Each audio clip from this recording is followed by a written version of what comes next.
Olá, boa noite. Ministros Alexandre de Moraes e Flávio Dino votam pela condenação de Bolsonaro por tentativa de golpe. Com placar em 2-0, réus ficam a um voto de serem condenados. Governo reage à ameaça americana e defende a soberania brasileira. Seleção perde da Bolívia e termina em 5º lugar nas eliminatórias para a Copa. O Jornal da Record já está no ar. Oferecimento Bradesco Empresas e Negócios. Autoajude-se, abra sua conta PJ. Os ministros do Supremo, Alexandre de Moraes e Flávio Dino, foram os primeiros a votar no julgamento de Jair Bolsonaro e outros 7 réus por tentativa de golpe. Assunto para Yasmin Costa, que acompanhou esse dia movimentado lá em Brasília. Oi, Yasmin, uma boa noite para você. Qual é a previsão para a sessão dessa quarta-feira, hein?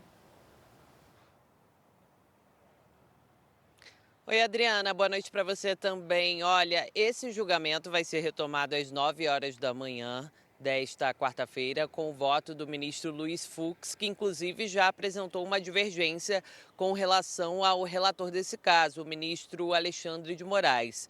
No voto, Alexandre de Moraes listou atos ocorridos entre julho de 2021 e 8 de janeiro de 2023 e que, segundo o ministro, visavam impedir a posse do presidente Lula ou executar o golpe de Estado. O relator também afirmou que existem provas objetivas e concretas dos crimes narrados pela PGR e que Bolsonaro era o líder da organização criminosa. O ministro votou para condenar o ex-presidente e os outros 7 réus. Em seu voto também pela condenação, o ministro Flávio Dino considerou que as acusações estão comprovadas e lembrou que em outros julgamentos o STF já decidiu que crimes contra o Estado Democrático de Direito são imprescritíveis e não podem ser objeto de indulto ou anistia. Com 5 ministros na primeira turma, basta apenas mais um voto para que esse julgamento forme maioria pela condenação. A previsão, Adriana, é que esse julgamento termine na sexta-feira. Yasmin, daqui a pouquinho a gente volta a se falar. Obrigada pelas suas informações. O julgamento tem pela frente, então, mais 3 dias de sessões na primeira turma do STF. Caso os réus sejam condenados, a previsão é que as penas de cada um sejam definidas pelos ministros na sexta-feira. A dosimetria é o cálculo que define a pena imposta a cada condenado. A ideia é individualizar a punição, levando em conta o envolvimento de cada réu e a gravidade dos crimes. A pena é calculada com base em um sistema dividido em 3 partes. A primeira é a definição da pena base, que é fixada dentro dos limites previstos em lei para cada crime e que leva em consideração fatores como antecedentes criminais. Em seguida, são avaliadas circunstâncias que podem agravar ou atenuar a pena, como uma colaboração premiada ou reincidência. E, por último, são avaliadas possíveis causas para o aumento ou diminuição da pena. Mas eventual redução da pena não se aplica para o crime de tentativa de golpe de Estado. É o magistrado que vai fazer essa análise de como é a conduta social, por exemplo, do condenado. Então, é assim que funciona essa fase da dosimetria.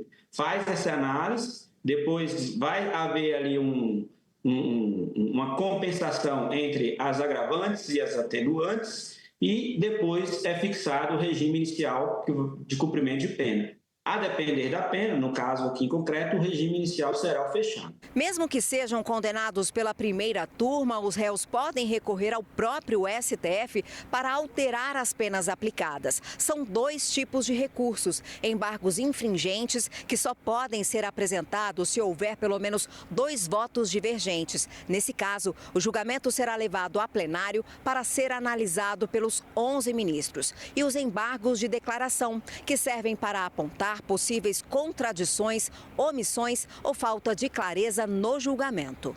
A expectativa da defesa é que o processo seja julgado à luz só e somente de elementos estritamente jurídicos. Tá? Se for julgado assim, a convicção é de que deverá ser absolvido. Se houver influência de outras variáveis, aí a gente já não pode dizer. Eu não vejo absolutamente nada que o incrimine, mas eu vou aguardar o julgamento e acompanhar até o final. Há uma expectativa, pelo que eu li no jornal, de que o decreto condenatório será imposto a todos os acusados. Independentemente disso, eu como advogado eu tenho que ter esperança, só isso.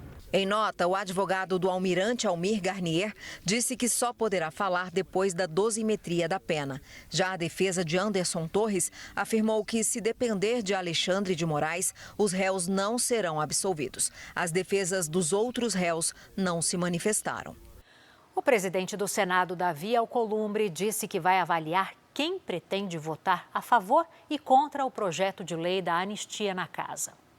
Alcolumbre tem articulado um texto que não beneficie políticos condenados por crimes contra a democracia e somente diminua as penas de quem participou dos atos de vandalismo no 8 de janeiro.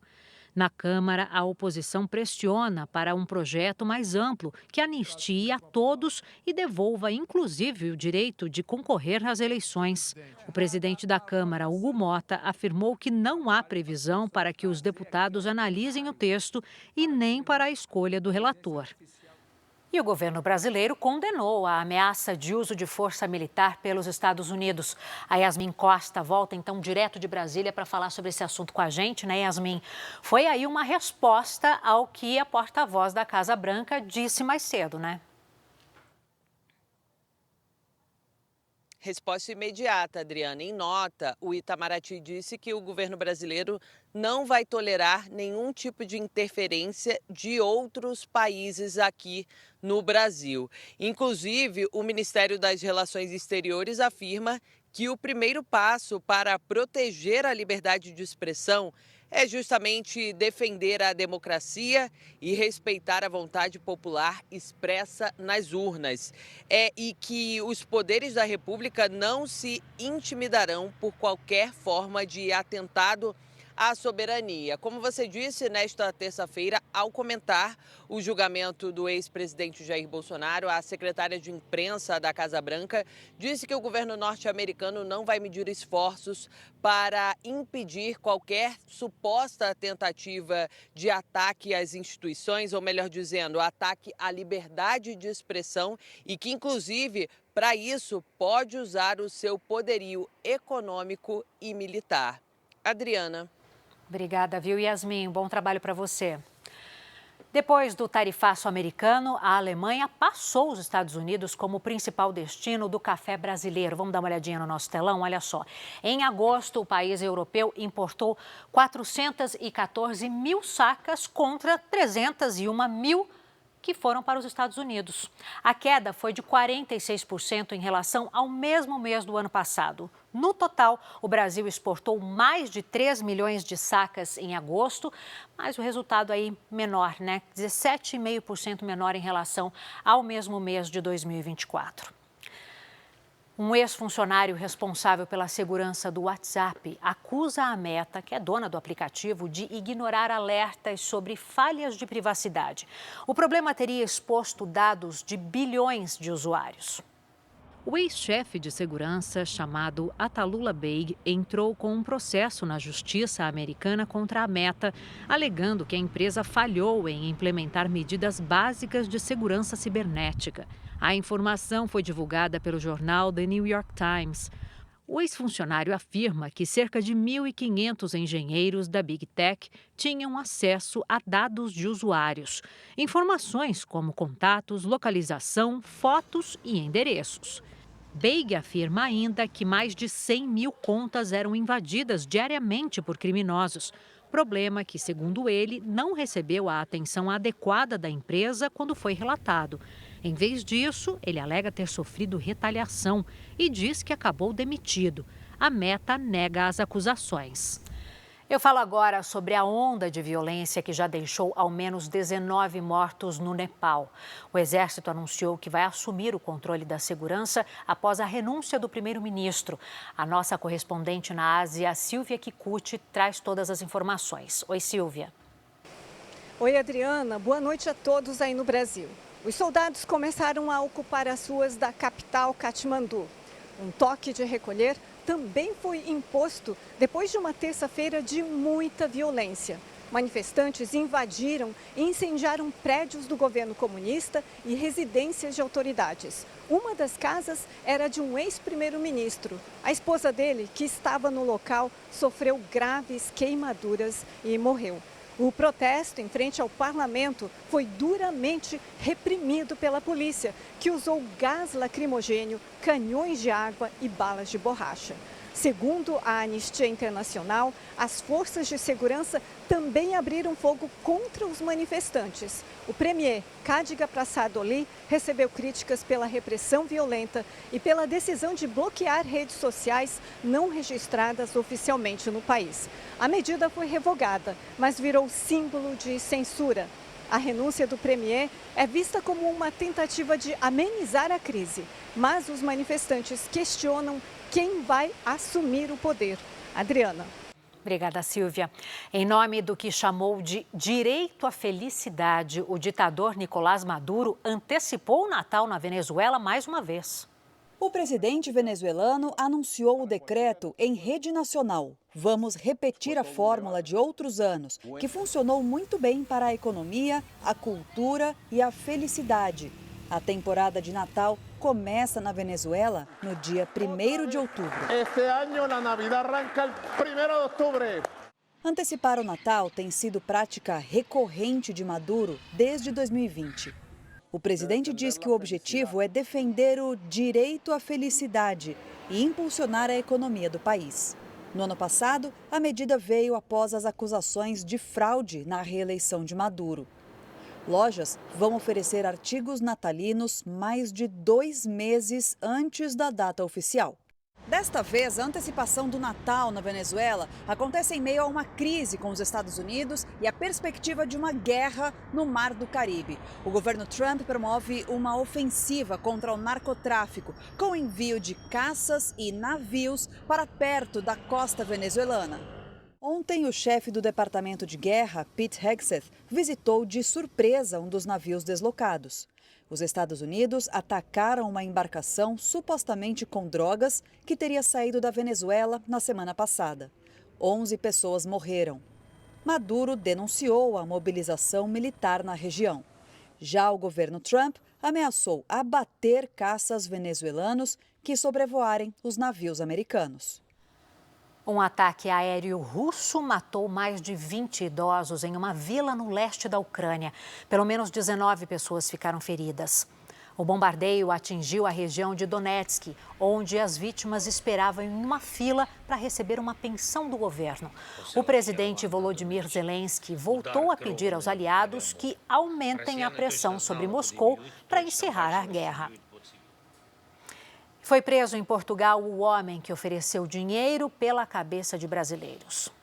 O português João Paulo Silva Oliveira, de 56 anos, tinha feito um vídeo em que oferecia uma recompensa equivalente a mais de R$3.000 pela cabeça de um zuca, como são chamados os brasileiros de maneira pejorativa.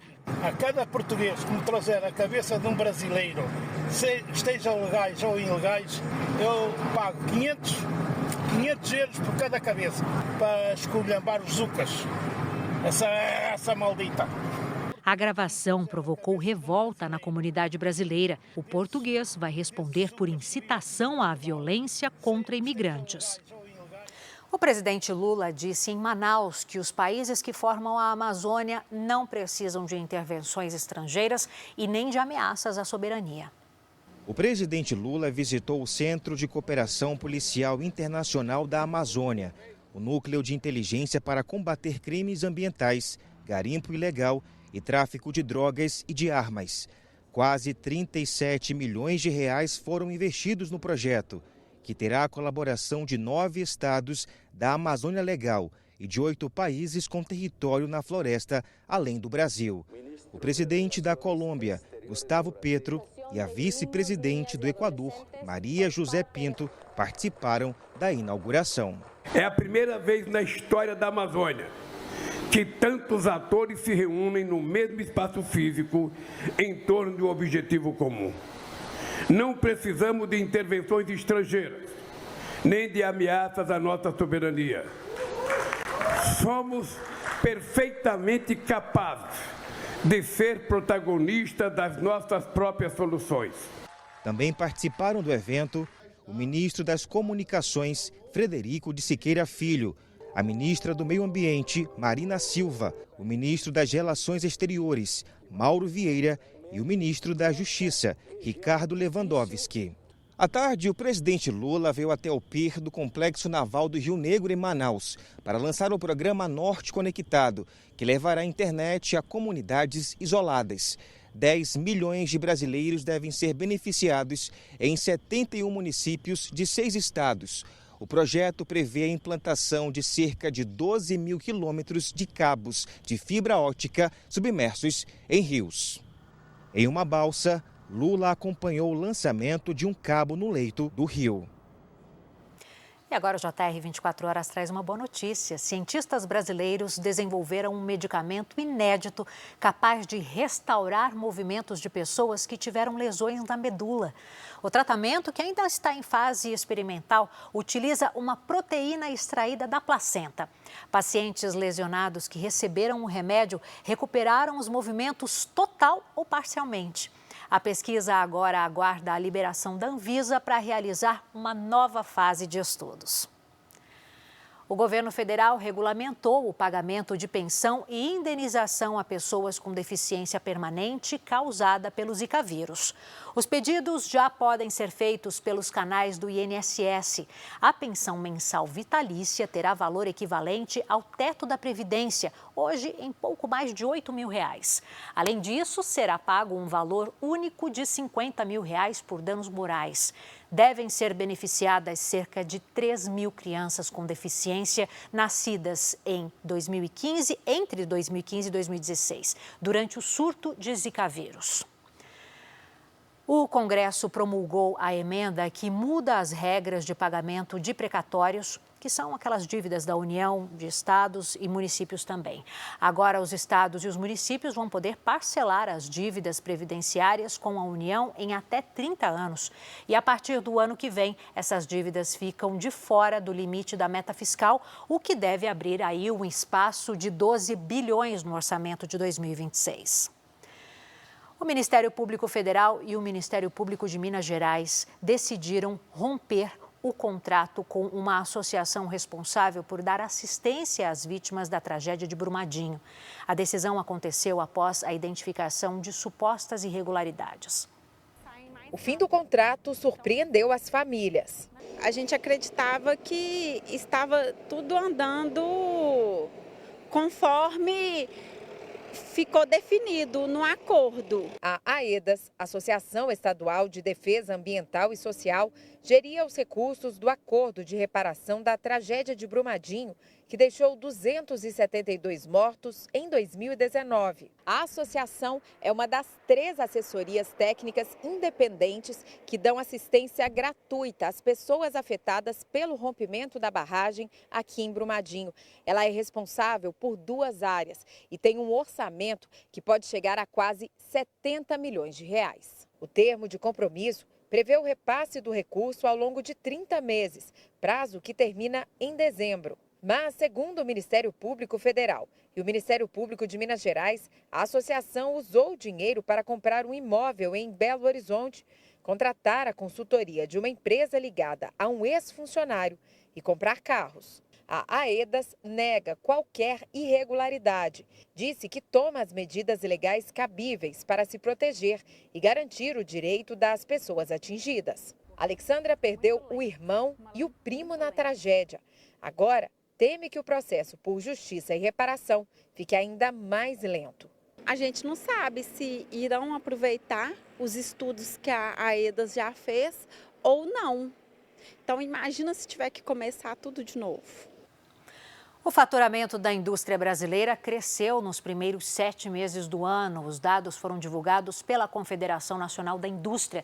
Quem traz os detalhes para a gente é o Natan Goulart, que já está aqui comigo, né, Natan? Boa noite para você.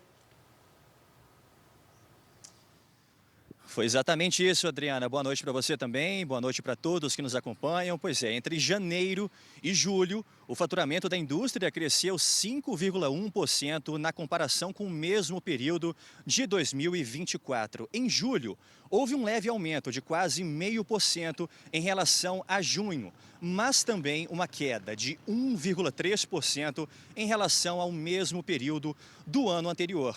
Agora, esses dados divulgados pela CNI mostram também que o número de empregos no setor subiu 2,3% no acumulado do ano. Adriana. Obrigada, Natan. Uma boa noite para você. Uma mulher de 28 anos, mãe de um menino de 6, morreu durante um procedimento estético no Rio de Janeiro. A família acusa a clínica de negligência médica. O centro cirúrgico contratado pela equipe médica para fazer os procedimentos fica em Campo Grande, na zona oeste do Rio, e foi interditado hoje de manhã após inspeção da Vigilância Sanitária e da Polícia Civil. Marília Menezes Antunes passou por uma lipoaspiração nas costas com enxerto nos glúteos. Era um presente de aniversário que ela mesma se deu. A jovem completou 28 anos no dia 1º de setembro. Marília chegou à clínica acompanhada do pai e da irmã. A família foi informada que a cirurgia levaria no máximo 2 horas e meia.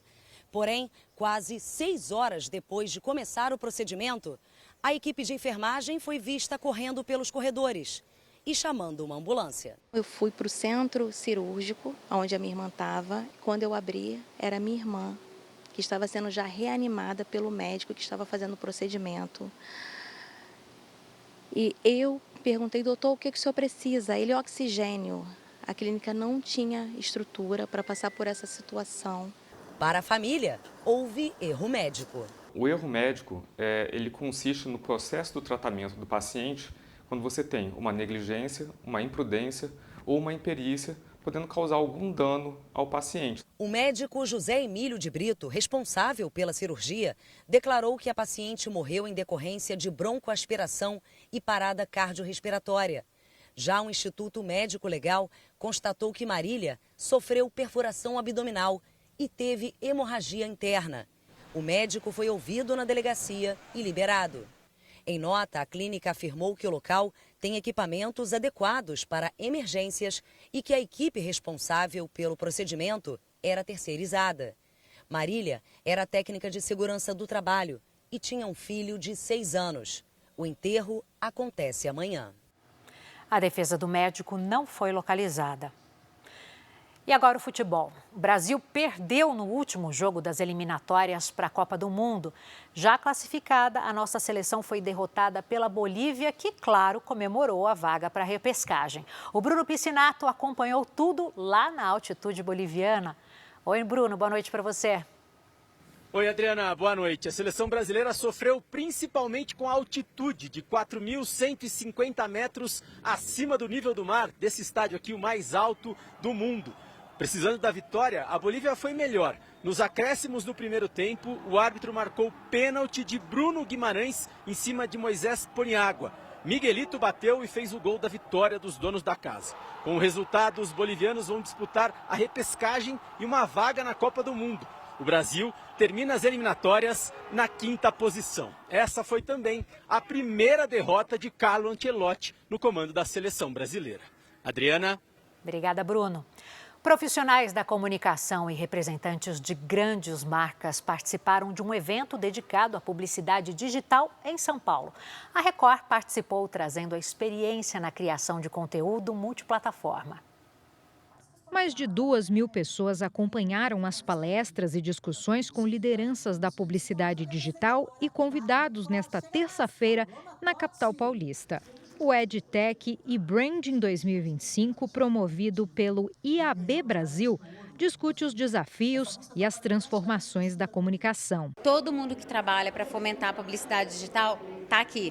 A gente consegue reunir nesse evento anunciantes, veículos, plataformas, agências. Então é super interessante você conseguir colocar todas essas pessoas na mesa, inclusive setor público e setor privado, para entender e olhar todos esses desafios que a gente tem e o que a gente precisa fazer para endereçá-los. Em um mundo cada vez mais conectado, onde a audiência está presente nas mídias tradicionais e digitais, a Record entra no debate para mostrar os caminhos do conteúdo multiplataforma.